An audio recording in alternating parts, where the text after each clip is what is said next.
All right, happy Friday. We're through a whole nother week. Can you believe it? It's been a whole nother week.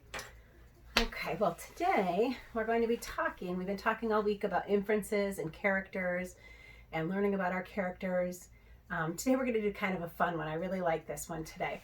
We're going to be talking about what characters might be thinking. So we're going to be inferring about what characters might be thinking, even if they're not saying what they're thinking.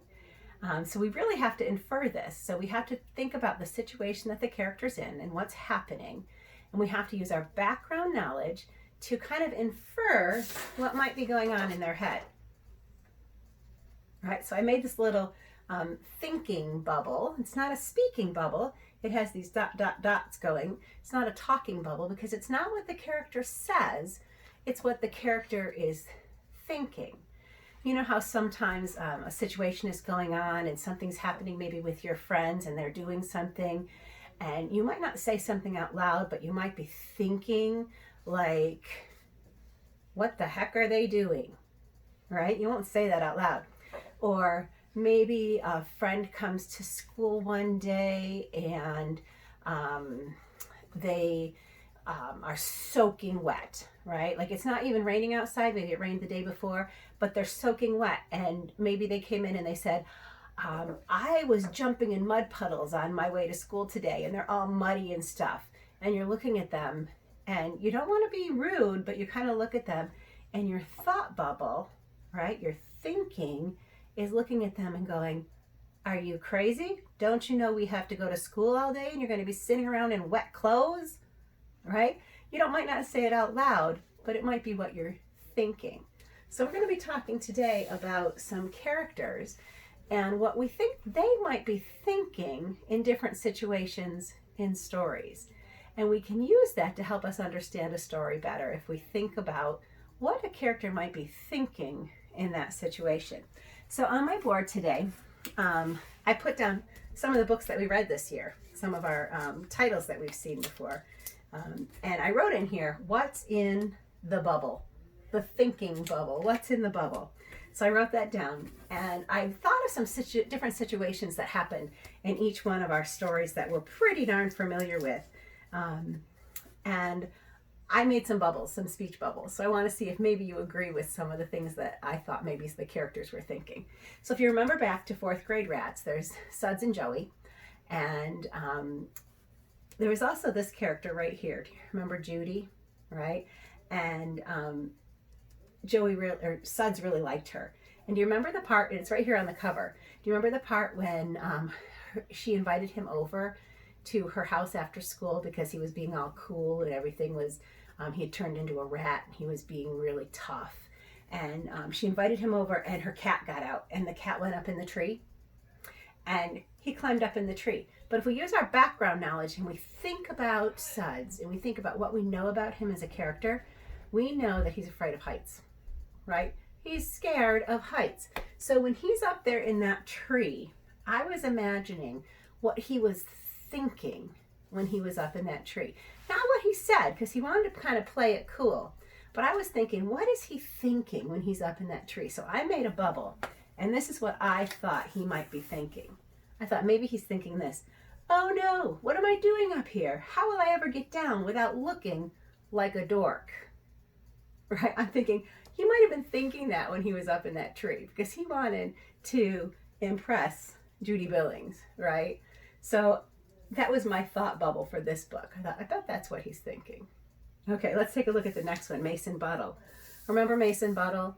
And he wasn't really in trouble, but Lieutenant Baird was always at his house and always coming by to question him about what had happened at the tree house and the ladder and what was going on and what did he know about of the death of his friend and all of that, what that was going on. And he wanted to be respectful because he was really a respectful kind of a kid, right?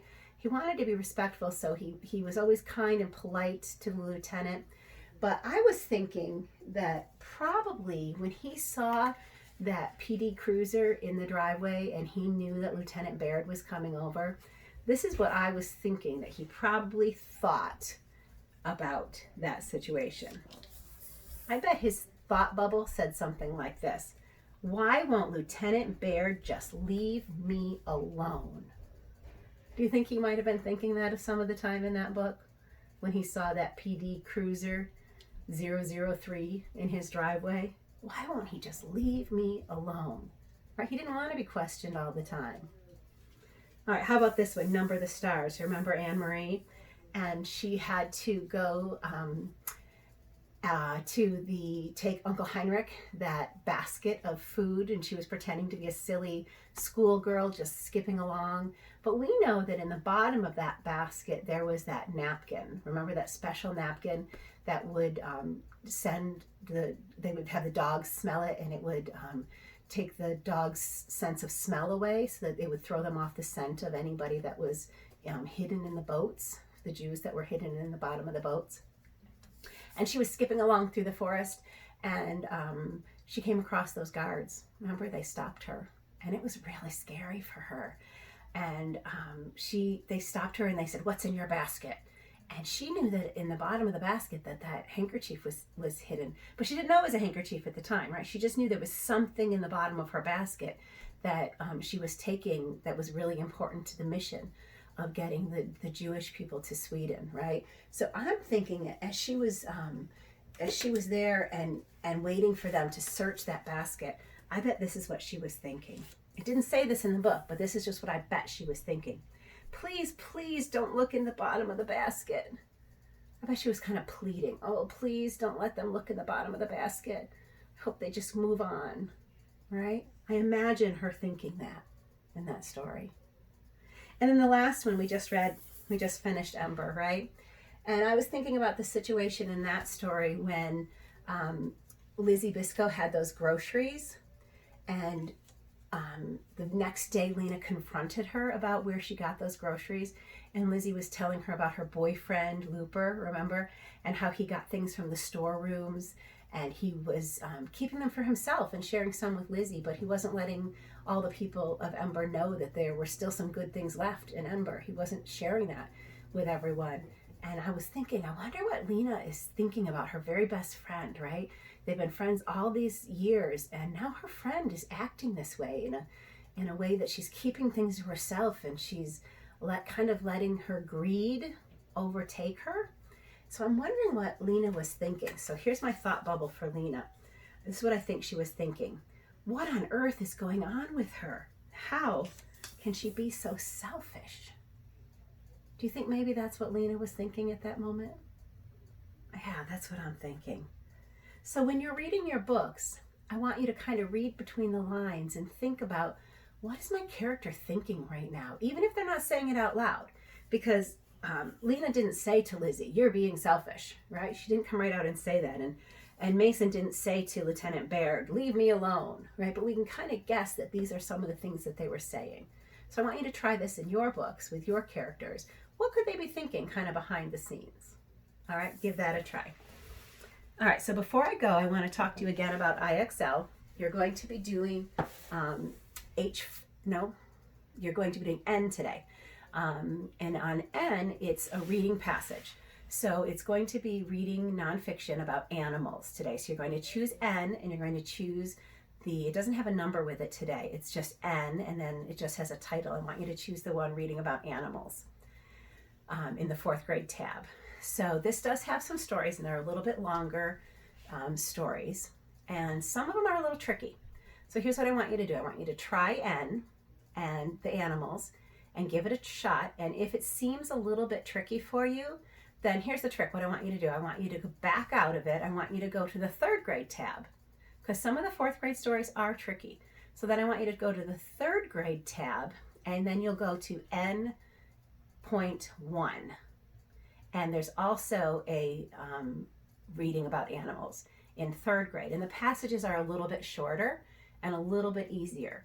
So I don't want you just to cop out and go right to the 3rd grade right away. I don't want you to do that, especially some of you who are reading some really long, thick books. If you can read those books, then you can read the 4th grade passages. But if you're having a little bit of trouble with those 4th grade passages, then go right ahead and scoot down to the 3rd grade and do N1. I know sometimes in math we scoot down to the third grade tab because the skill that they give us in that program is just a little bit too tricky on the fourth grade tab. So you make that decision with your parents. If you want to scoot down to the third grade tab, that's okay with me.